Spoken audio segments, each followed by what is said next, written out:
স্বাস্থ্য খাতে পর্যাপ্ত গবেষণা ও কর্মসংস্থানের সুযোগ না থাকায় বাংলাদেশ স্বাস্থ্য খাতে হঠাৎ সৃষ্টি হওয়া সংকট থেকে সহজে বের হয়ে আসতে পারে না, এমন মন্তব্য করেছেন জনস্বাস্থ্যবিদ ডক্টর লেলিন চৌধুরী। চ্যানেল 9কে দেয়া সাক্ষাৎকারে তিনি বলেন, হাম সংক্রমণের হার কমাতে আরও কয়েক সপ্তাহ সময় লাগবে। বিস্তারিত নামিরা আহমেদের বিশেষ প্রতিবেদনে।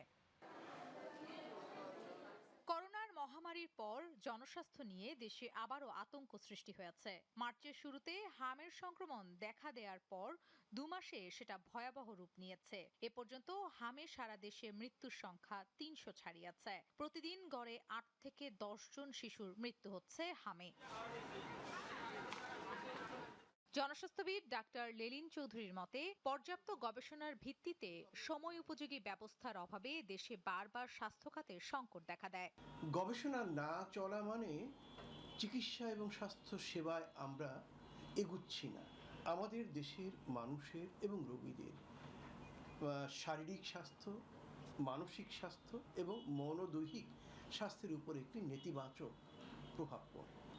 স্বাস্থ্য সেবাটি যথাযথভাবে না পাওয়ার কারণে শ্রম এবং বুদ্ধির ক্ষেত্রে তার দেয়ার ক্ষমতা কমে যায়। এতে জাতীয় অর্থনীতি, জাতীয় প্রবৃদ্ধি এবং উন্নতি কিন্তু বিঘ্নিত হয়। এদিকে হাসপাতালগুলোতে চিকিৎসক ও কর্মকর্তাদের দায়িত্বে অবহেলার অভিযোগ করেছেন অভিভাবকরা। তো বেড পাইতে খুবই কষ্ট, 2 দিন হাঁটার পরে তারপরে বেড পাইছি। যারা দায়িত্বে আছে, নার্স যারা, ওনারা অনেক সময় আমাদের সাথে, যারা রোগী আছে তাদের সাথে অনেক সময় খারাপ ব্যবহার করে। এটা সরকারের কাছে আমার বিনীত অনুরোধ থাকবে যে স্বাস্থ্য ব্যবস্থা, স্বাস্থ্য খাতে খুবই নজরদারি দেওয়া দরকার। হামের এই পরিস্থিতিতে শিশুদের স্বাভাবিক জীবনযাত্রা ব্যাহত হচ্ছে, যার প্রভাব পড়ছে তাদের মানসিক ও সামাজিক বিকাশে। নামিরা আহমেদ, চ্যানেল 9, ঢাকা।